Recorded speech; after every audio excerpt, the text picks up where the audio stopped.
వైఎస్ఆర్ కాంగ్రెస్ పార్టీకి భారతీయ జనతా పార్టీకి ఏమైనా సంబంధం ఉందా? నథింగ్. పోనీ ఎన్డీఏలో భాగస్వామ్యం? నథింగ్.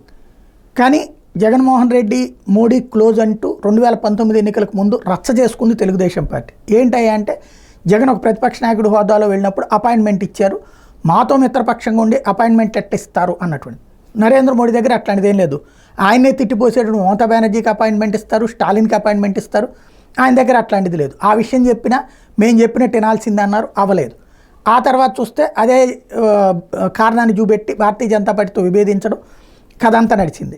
ఇప్పుడు మరి అదే చంద్రబాబు నాయుడుకి అపాయింట్మెంట్ ఇచ్చారని జగన్మోహన్ రెడ్డి ఏమన్నా కేంద్రంతో విభేదించారా? జగన్మోహన్ రెడ్డి ఎన్నిసార్లు వెళ్ళినా ఆయన అపాయింట్మెంట్ ఇస్తున్నా నరేంద్ర మోడీ ఇప్పుడు ముఖ్యమంత్రి హోదాలు.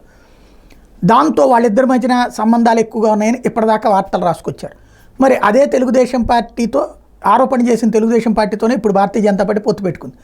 ఇప్పుడు రాజకీయంగా ఏం చేస్తుంది భారతీయ జనతా పార్టీ? వైసీపీని చెండాడుతోంది.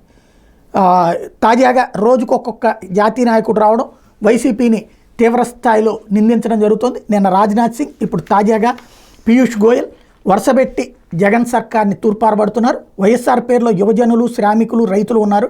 ఈ మూడు వర్గాలను జగన్ ప్రభుత్వం దగా చేసింది. వీళ్ళకి న్యాయం చేయకుండా మద్యం, ఇసుక, భూముల మాఫియాలకు అనుకూలంగానే సీఎం జగన్ పనిచేశారు. గత 5 ఏళ్ల జగన్ దుష్టపాలనలో అవినీతి వేళ్లునుకుపోయింది. పేదల సంక్షేమాన్ని పూర్తిగా నిర్లక్ష్యం చేశారు. రాష్ట్రాన్ని అభివృద్ధి చేయకపోగా కేంద్ర ప్రభుత్వ సంక్షేమ పథకాలను ప్రజలకు అందించలేదు. కేంద్రం 21 లక్షల ఇళ్ళు మంజూరు చేస్తే వాటిలో 3 లక్షల ఇళ్లని లబ్ధిదారులకు అందించారు. దీన్ని బట్టి వైకాపా పాలన ఎంత గొప్పగా ఉందో తెలుస్తోంది అంటూ పీయూష్ గోయల్ ధ్వజమెత్తారు. త్వరలో జరిగే ఎన్నికల్లో జగన్ ఓడిపోవడం, చంద్రబాబు మరోసారి ముఖ్యమంత్రి కావడం ఖాయం. కేంద్రంలో మోడీ మళ్ళీ అధికారంలోకి వస్తారు. డబుల్ ఇంజిన్ సర్కార్తో రాష్ట్రాన్ని మళ్ళీ అభివృద్ధి పదంలోకి తీసుకెళ్తాం. అవినీతి రహిత పాలన ద్వారా రాష్ట్రానికి మంచి రోజులు వస్తాయంటూ పీయూష్ గోయల్ వ్యాఖ్యానించారు.